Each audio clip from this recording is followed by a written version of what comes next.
The tattoo I have on my wrist, it says 5% love me, 95% hate on me. That was in my book because I felt like as I sat on the porch and I wrote and I wasn't really into everybody else's nonsense, it just felt like that was something that they just wanted to do, you know, just hate. So I came up with 5% love me, 95% hate on me, because that's the way I feel. As far as my books in general, I just feel like they can help someone else, maybe touch them for a certain, you know, with something that they may not realize that someone else has gone through.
Volume 2.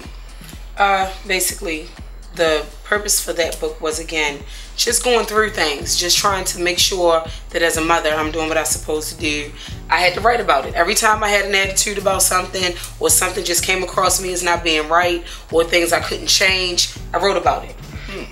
That was like my motivation, you know, to write.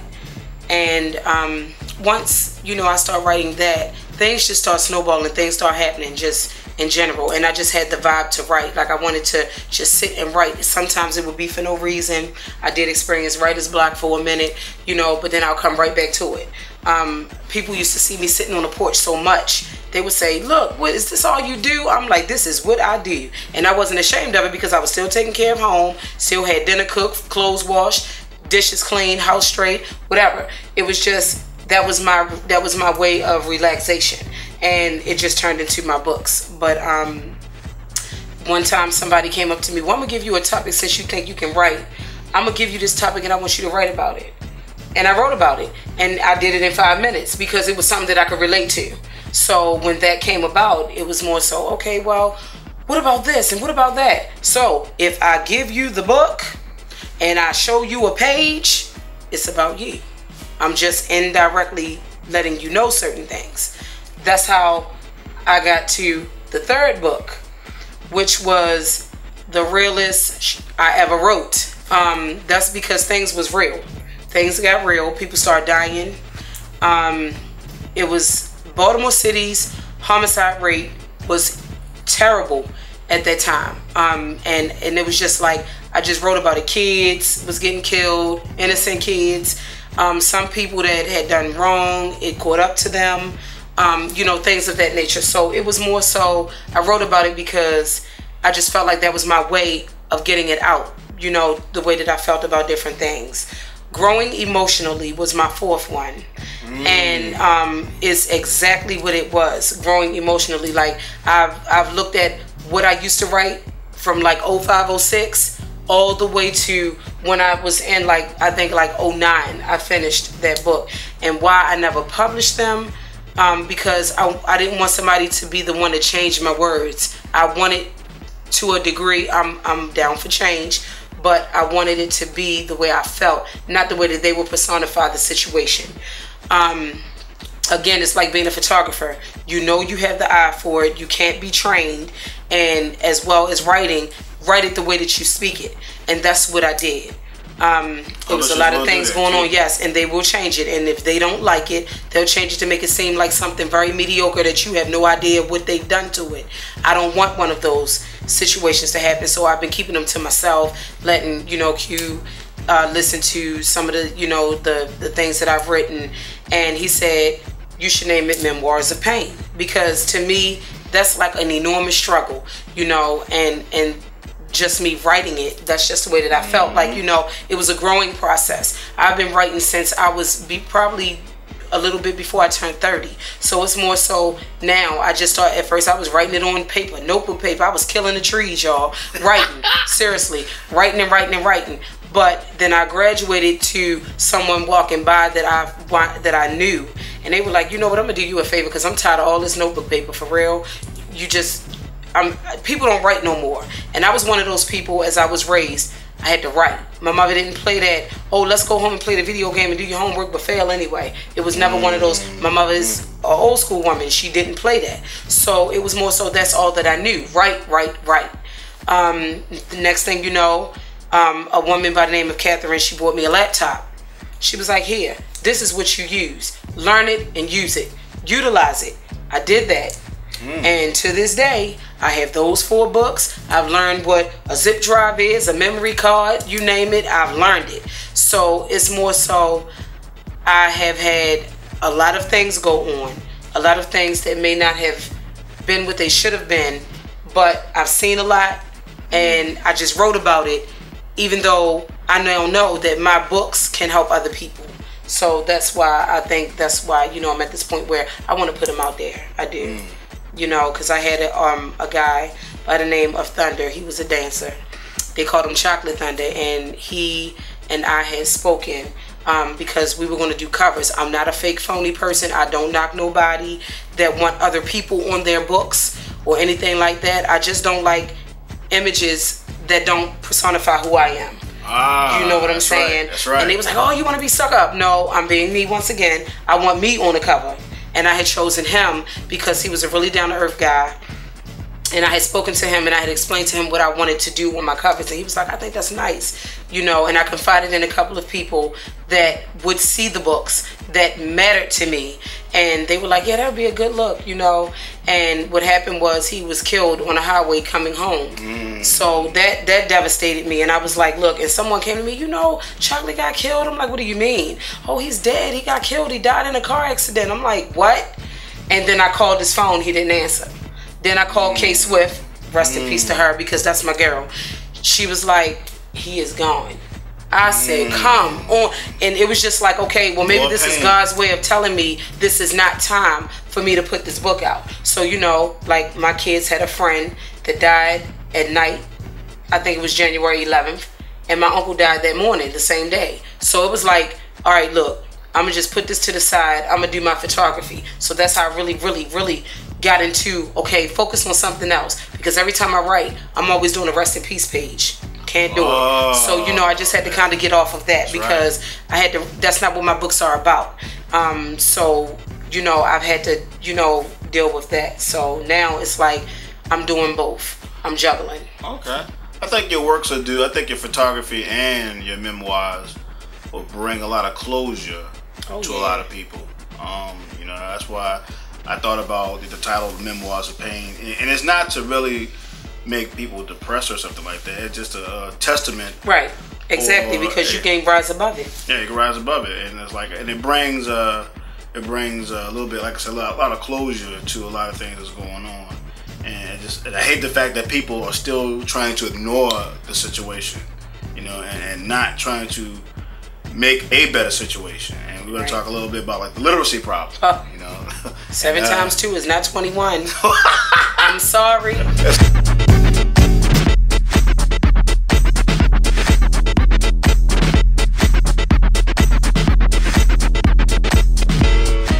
Talk about the importance of literacy and what literacy really is. I'm going to go on the record and say a lot of people don't understand what literacy is. Literacy does not mean you can read and write. No, it has nothing to do with that. Right. Literacy is reading, writing, and critical analysis. That is literacy itself. A mathematical statement or an equation, that's a sentence. That's the first sentence that's ever been written, and we wrote that, like I said, 125,000 years ago in Uganda and Tanzania. So that's a historical fact. But a lot of our people today, I'm talking about grown in with 2012, are just not literate. I mean, okay, let's speak about it, because see, I'm trying to hold my peace, Jesus. I'm trying to hold my peace. Photoshopping does not make you a professional. That just makes you a workable factor in certain things that need to be done when it's time. 7 times 2 is not 21. I've had someone to sit here and challenge me.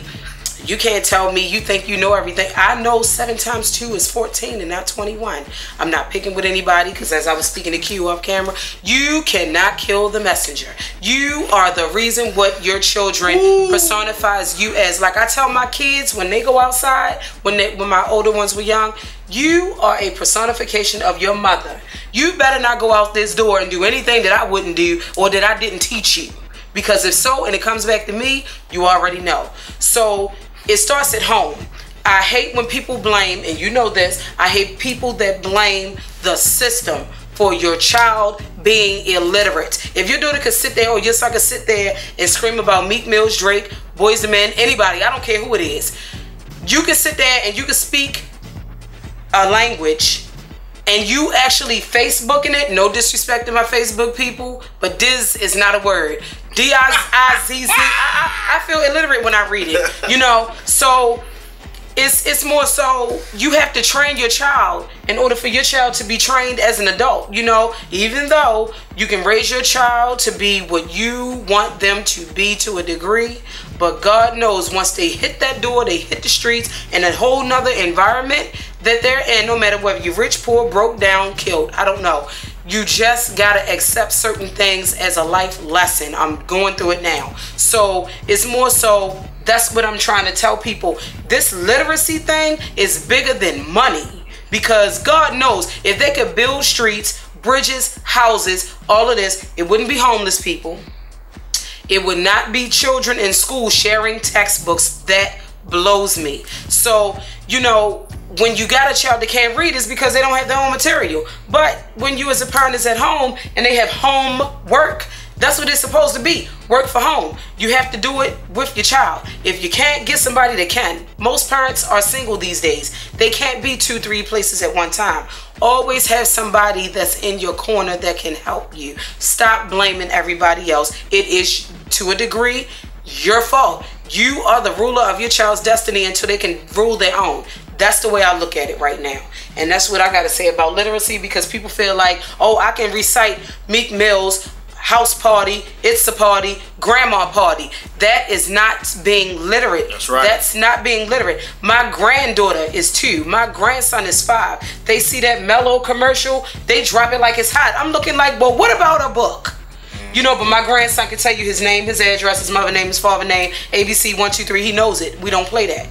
My granddaughter could tell you, oh, this is my name, and she tell you what it is, and then she'll say, well, my name is in Asia. It's beautiful. I can dig it. That means she love herself. That's what she's taught. But in the same breath, again, literacy goes a long way. And people, just because you can write a book, some of these writers out here, you know what I'm about to say. You better start writing books for kids. You better start writing books for kids, because this generation that we live in right now, the kids have all the say so. Again, I'm going through it. So I'm going to tell y'all, just do what you have to do as far as writing. You know, don't sit here and keep on writing these love stories, novels, and y'all can't come together, conspiracy theories. I need to challenge a couple of authors that are awesome to write a book for children. How about a textbook?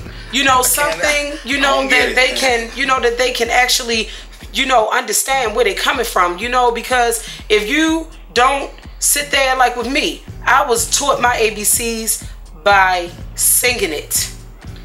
That's learning then, but you got a whole new, you know, thing now where you have everybody, yo, A means, it don't mean apple, but it mean, you know, whatever a street terminology would mean. Mm-hmm. You know, I don't want to say because, you know, this is what it is. But in other words, I'm just saying it's deeper than what you think. It's more than your money could ever buy. Nothing is like an education for your kids. That's my thing, because it starts at home. That's right. Nation of Gods and Earths, we have the supreme alphabet and we have the supreme mathematics. You know, we give value to education, you know.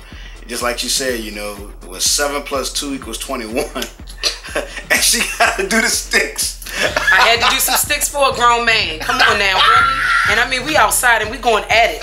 Like, I'm making money off of teaching this man 7 times 2 is 14. 7 times 3 is 21.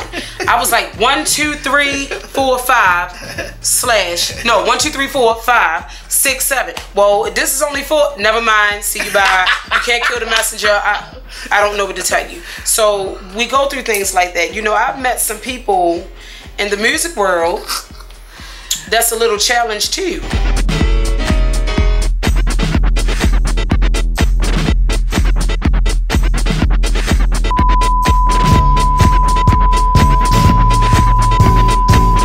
You were a police officer. I was through the reserve unit in Baltimore City Central District. Yep. How was that? I was a police officer myself. I was a police officer in the Navy.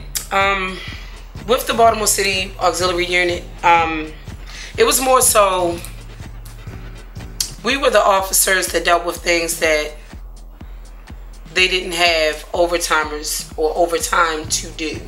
So I've worked Southern District, which is Cherry Hill in Baltimore. You see a lot. You definitely step outside the box, you see more than what you want to see. You see a lot of different things that you would never see on TV. Situations that have to be handled internally, literally.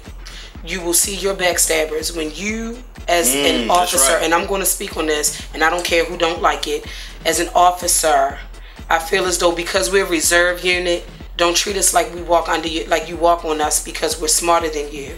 I could speak about 3 people in my unit that we all had 95 and better all through our training, and we had to do the mace training, the baton, everything that you have to do, we had to do it. Background check, credit check, daddy, mama, everybody check. They had to do it before you even wore their uniform.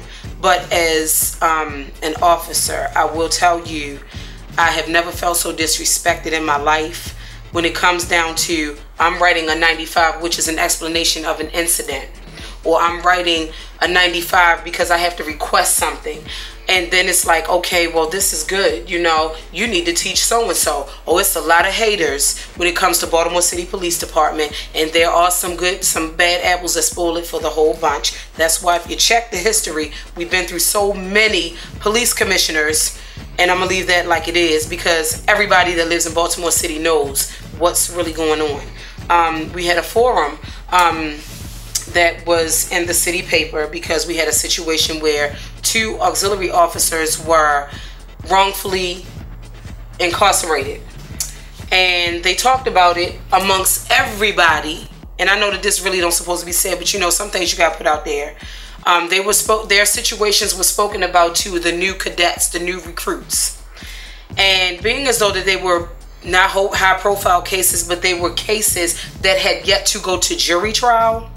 I wonder how they felt when I was sitting in front of the camera like I am now on Fox 45, because I put them out there. I put them out there, and it's not what you know, it's what you can prove. Don't ever feel like as a citizen you cannot fight the police. It is real, and it needs to be done more often. It's just, and I mean that. I was one of those verbal people. You couldn't tell me nothing that I didn't know. You know, if I knew it, I knew it. If I didn't, I accept it. If I knew it and you tried to tell me what I didn't know, I'm going to put it in black and white so you can see it. So, you know, we've had some situations come about where people was putting things under the rug because their livelihoods, their jobs depended on it. So I figured I don't have nothing to lose. Let me hit them off with this. And trust and believe you have more desperate officers that are like, I can't say anything, but they passed it along. And I'm going to leave that alone because it's a lot of people that can get in trouble for certain information that was valuable. But you also had your colonels, you had your lieutenants, you had your sergeants, you had your majors that were in the district that would do stuff like release your records to somebody that didn't have a reason to have them, just so they can get you out the unit, just so your situation could be put in city paper. We had a forum. You ought to read some of the things that they were putting on there as officers and, you know, people of that nature calling us all kinds of names, saying we want to be this, we want to be that. And God is my witness, we were so much smarter than them. That's why they disbanded our unit, and now they're forming it again. That's not a place I will ever go.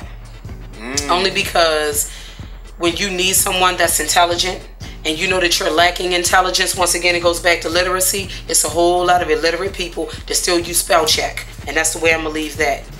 when it comes down to them, and I keep it 100. I was on Fox 45 numerous times. We took this to City Hall because it was so unright, it was unjust as far as why we were suspended. How you gonna suspend us for something that somebody else went to jail for? And then they were exonerated. So what are you doing now? They had a chief in there that wasn't even a sworn officer. Don't get me started. I'm telling you, and it's on paper.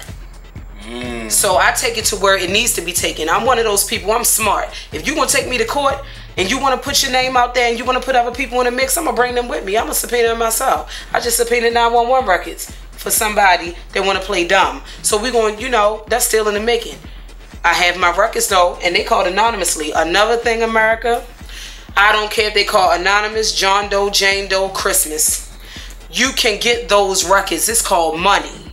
$80, I'm getting them. I'm getting the records, showing who called or what have you, the voice. I'm getting it. And that's the way that I feel why I write. Because I have to put certain things out there. Period. It's just one of those things you got to do because sometimes people are afraid. You know, and granted, right. I know police officers. Right. I love my men and women in blue all day long. I have been there for them like they have definitely been there for me. But God knows, they don't do favors. They keep it by the book. And that's the way it should be. Not to step on somebody's head that push you down in the ground so that they can get where they need to go. That's the problem with Baltimore City Police. When people say that they're a gang, some of them are a gang. Yeah, I was a police officer. And I feel like they have their corruption just like anybody else. Say it again. They're corrupt. And I'm talking about they corrupt. I really don't want to speak about Sheila Dixon. But they tried to make it seem like she stole money, $25. And they did it for a reason. They did it for a reason. Why? Because the money was there. Like, it's just point blank, plain and period. They was mad because she was getting it. And the way that they thought she was getting it, she wasn't. That's the way it is. Period. And and for them to throw other people under the bus, it was because they were told to do what they were supposed to. And you cannot, you have a superior, I have one, anybody, excuse me, you have to have rules. You cannot sit there and say, oh, I'm not doing that. Me, I was the one. Oh, I ain't going under the bus. See you.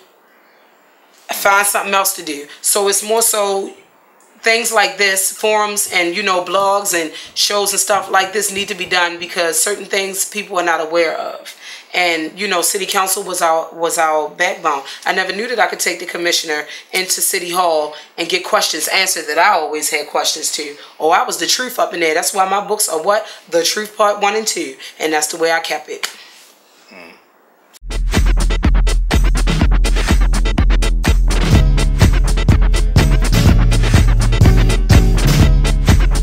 Yeah. Currently I'm trying to trade name Black Diamond Entertainment because that is something that I'm currently trying to do in regards to my son, because it's my son and two other people, but they're older.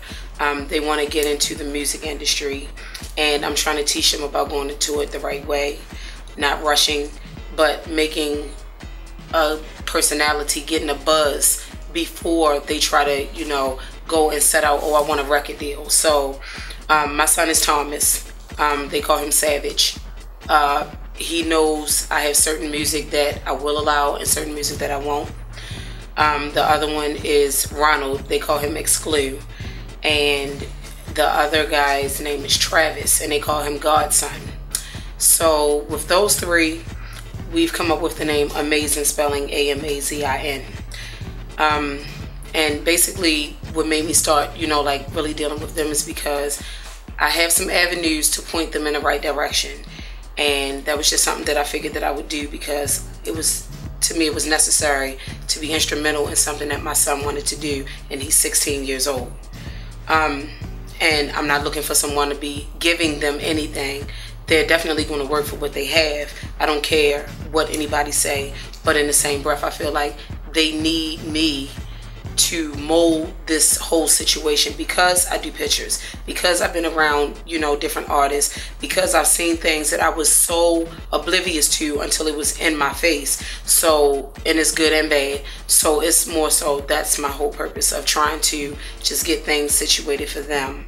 But I have some pictures of them also where I did, you know, pictures in Mount Vernon. I've done pictures where they don't even look like they're across the street from my home.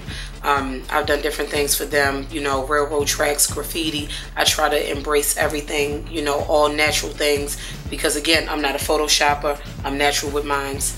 But as far as, you know, with them, that's what I did, and we just decided, okay, well, why don't we do something for us, you know, where we can get our name out there, get a buzz, and that's what they came up with, Black Diamond Entertainment. And being that I'm the responsible one at this time, not saying that they're irresponsible, but they don't have, again, the avenues that I have.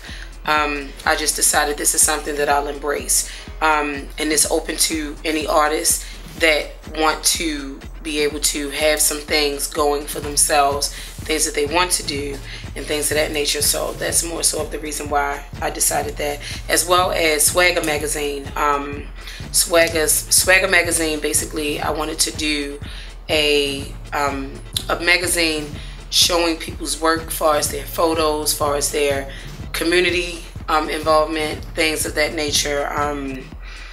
If they are trying to get into the music scene, I want them to be able to know how to do it the right way. So that's what I'm there for. And I think that that would be a really good look as far as someone coming from Baltimore doing this, because other times people say, oh, you got to leave B-more to make money. It's all in the way that you present yourself.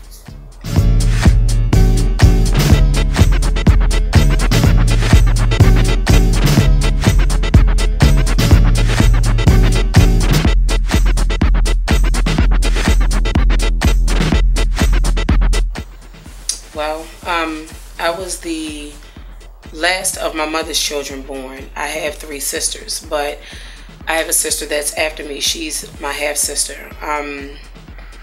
Basically, growing up in Baltimore, my mother was a housewife for a minute that I can remember when I was younger, but she always had a job, like she would work. But my dad was in the military. He was there, like where we knew who he was, I should say.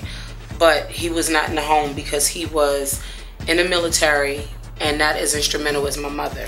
So just growing up, I didn't have a hard life, which is awesome. But, you know, just growing up, I had sisters, I had no brothers. And, you know, we were just raised, you know, to know what we're supposed to do. You know, I went to City High School, I went to Patterson, I've been to Paquin. Paquin is for pregnant girls that are teenage moms. And basically at that time, when I was pregnant with my daughter, my oldest daughter, who's now going on 23, she, you know, I would take her to school with me because I had to go to school and things of that nature. So I was married young. I was married at the age of 16, not by force, but by choice. And I stayed married for a minute. I stayed married for a long time. But then, you know, once I had gotten a divorce or whatever, I had my children. My children are, you know, by my ex-husband. But we have, again, that relationship where we know our children come before us, before our differences or whatever. Just, you know, going to school, as I spoke earlier about it, school is different. We had teachers that cared when we were in school, and you still have teachers that care now, but in the same breath, they're not, it's more like a paycheck now. I hate to say it that way, yeah. And I understand people have to survive, and children are so disrespectful, you know, but again, it starts at home. And yes, I have grandkids. I have 3. One was actually born 2 weeks ago. And then I have a 2-year-old granddaughter and a 5-year-old grandson. So life is busy. And, you know, everything is like you just pace yourself. However, the support is awesome. You know, I got out of school. I had to go back to school, get my high school diploma, not a GED. It was more so, I don't knock, you know, general education diplomas, but I wasn't the type of person that wanted a GED. I wanted my diploma. So I had to do what I had to do to get it, because I had spinal meningitis when I was like 18 after I gave birth. So I had to go back to school and, you know, get my diploma. So to speak about, you know, different things as far as growing up, I've never had it bad. I've never had it hard. So as far as, you know, my upkeep, growing up in Baltimore, it wasn't hard for me, again, because times were different. I was born in the 70s, and in our neighborhoods, you could say something to someone's child, take them home and tell their parent, and it wasn't they want to fight you for telling them about what your child has done. So it's more so now in Baltimore today. It's harder. It's harder today because I have a 16-year-old, I have a 17-year-old soon to be 18, I have a 21-year-old with kids and a 22-year-old with a child. So I'm looking at different dimensions of things. Times are definitely different. Times are definitely harder. And to me, the system is not set up for real parents. And I'm going to leave that where it is, but that's the way I feel. But when it comes down to my upbringing in Baltimore, I miss the 80s. I'll say that. I miss the 80s. Life was much easier. You didn't have the things that you have now. And it wasn't in abundance as it is today. You know, it was more so you had that issue of now you could walk the streets at night, but now you have to worry about if you're going to make it from your car to your house. So, you know, things have definitely changed. You know, just in general, it really has changed.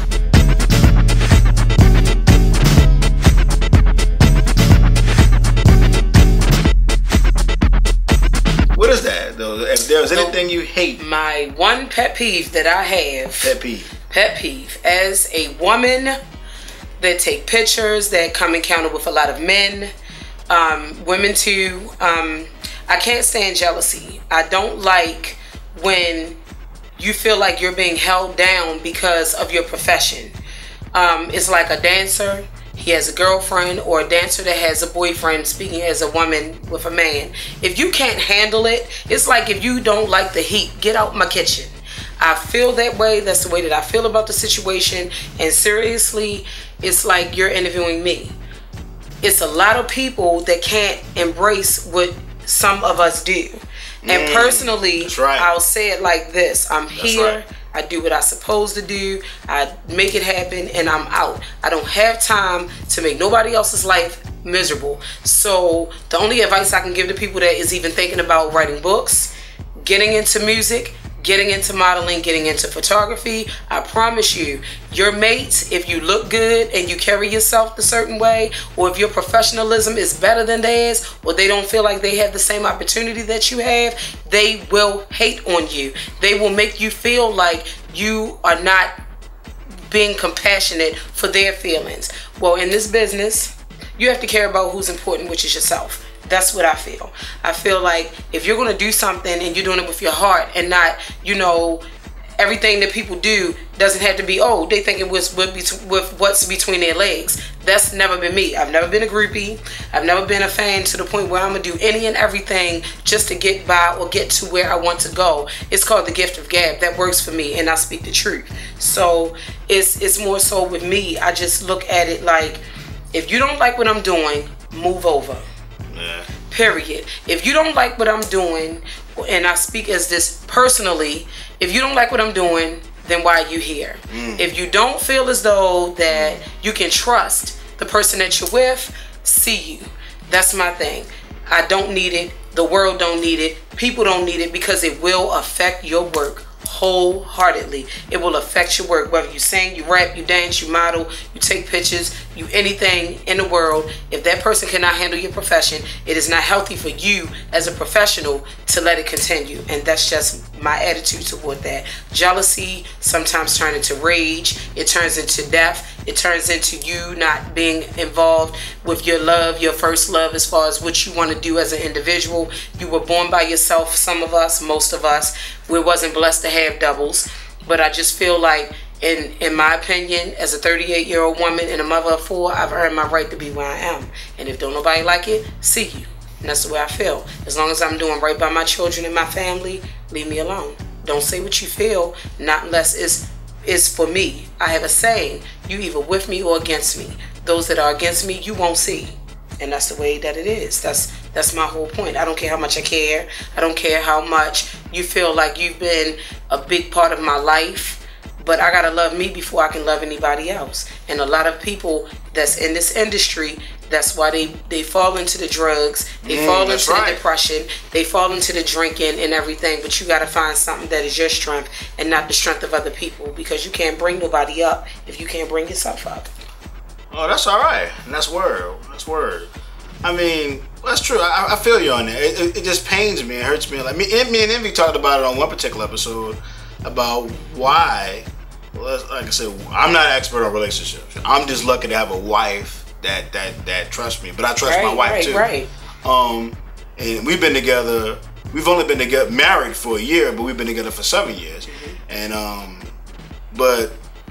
It's just, what gets me is that I've seen so many brothers and sisters go through the same pitfalls over and over, and I'm like, why? I mean, is if you've already seen your mother and your father, your cousin, whoever go through it, why would you go through it? I really don't understand that. Why? And it goes back to what you said about the jealousy. In this business, you're gonna see a lot of that. You're gonna see haters from everywhere, right? But the thing is, why hate? That's why I can understand. I tell people it's enough food for everybody to eat. It's just the way you get it. Hey, I'm like, I agree with you. So that's why I made sure I have open book with an open table. We all can get it. Everybody. There's no room for the crab in the barrel mentality. And like I said, I don't fault Europeans for what we do today. I fault them, for instilling it.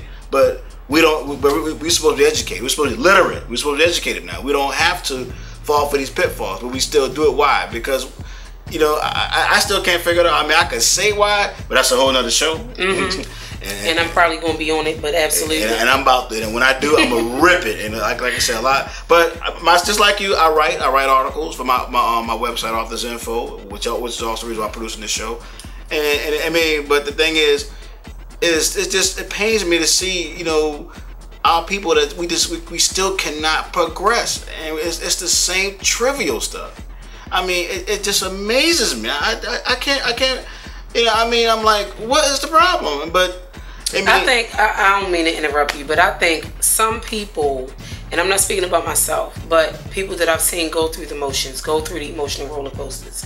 I feel like some people are so afraid to be by themselves, they don't know how to be alone. Wow. I'm serious. I've seen it. I've seen some people go through where they might be in a relationship.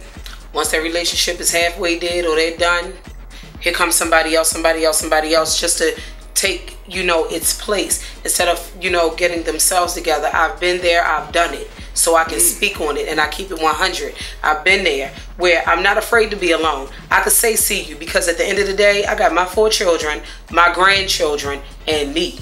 I don't need an outside entity that's not with me. You understand what I'm saying? Right. So I wrote something about, in order to move up, you got to move on. Sometimes those that are part of your present will not be part of your future. They will be your past. So, if you understand that tool and you utilize it, you won't have that problem as you develop to be a stronger person. That's the way that I see why some women and some men stay in relationships that are abusive mentally and physically. So, when you have this physical emotion, this physical abuse, it's like I had somebody to say, I did it, and that's why, I deserved it. I'm like, okay, so you deserve to get punched in your face, your head busted, your lip bleeding, and now he in jail, and you trying to get him out, so you're going to drop charges against him. Okay, well, let's speak about this. What if you dead in a casket, can't be recognized, and your family got to bury you? I keep it real with them. This is what I tell America when I come in contact. That's why I say God put people in your path for a reason. And this day, this girl didn't know me, but she just had to say something like, what would you do if this was you? And I had to tell her. First of all, we wouldn't even be talking. I'd be somewhere sitting down praying that I can get out. But in other words, it's like when you go through certain situations, if you've never been there, you can't really speak on it. I've never been beat to the point I'm unrecognized, but I have been assaulted. And it's like, oh, okay. Oh, is this the way you feel? But then I had to think, I love my freedom, I love my kids, and I ain't gonna let no penal system dictate to me what I'm gonna do with my life. So we gotta keep it moving. Some things you could take to the courts, and some things you're going to see that is disappointing. I've been there recently. It's crazy. You got to play kickball with your feelings. What you want to play with, pick your demons. Because one of them is going to be poisonous. Period. It is what it is. And that's the way that I feel. I mean, I just feel like, you know, when people have issues as far as self-esteem, I'm a big girl, it's not a problem. It's the way you dress yourself. It's the way that you address yourself, you know, and the way that you put, you know, your professionalism. Again, I know I keep on saying this, but professionalism to me is everything. I don't feel as though that if I sit here and I say, well, you know, see what I'm saying, this is the way. To me, someone in the corporate world that have money don't even want to talk to you. You know, where I have so many tattoos, they look at, oh, that's nice. I had somebody, oh, that's a nice Betty Boop tattoo. You know, yeah, I have tattoos, but they mean something to me. You know, I have, you know, different tattoos for different reasons. And then, oh, what make you get piercings? Because I want to be different. So, you know, it's more so, that's something that you have to embrace as your own being. Just be yourself. Don't try to live for somebody else. Don't try to live somebody else's life. You know, and I mean that. Like, you have men and women that expect you to live the way they want you to live because they're not where they want to be. I can't dig it. And I'm sorry. If I love you, I love you. If I love you enough to let you go and it's worth you coming back, then you'll be back. Otherwise, see you. That's why I feel the way I feel today. I just wasted 14 years of my life on someone that could have been an incredible part of my life. But talking is everything. Don't assume what you think because it came back and it bit him in his butt. But in the same breath, he could have just talked to me about it, about the whole situation, and it could have been a whole different outcome. But being as though, you know, some people don't think with the head they have above, too bad, so sad, see you bye. And that was 14 years. So if it's easy enough for me to just say see you and keep it moving, I wish you well, and don't bother you anymore, that's what people need to learn. They need to learn their own self-respect. Certain things I'm not going to deal with. You know, and that's what I mean. I mean, I'm talking about, you're not going to sit here and call me out my name. You're not going to sit here and put your hands on me. You're not going to sit here and degrade me because I know who I am as a person. So I don't need nobody to validate who Michelle is because I know. And that's where people haven't found themselves yet. In my struggles, I found out who I am and what I am going to accept and what I'm not. So, you know, with that being said, that's just the way it's supposed to be. Some people, when they're in a rut and they don't know how to find themselves, they'll know it. Period. They'll know it. Once it's done, they'll know it. It's not, oh, I wonder if I found myself today. It's not going to be like that. It's going to be, I found myself, and I don't know where you thought you were going, but you got to go. I've been there.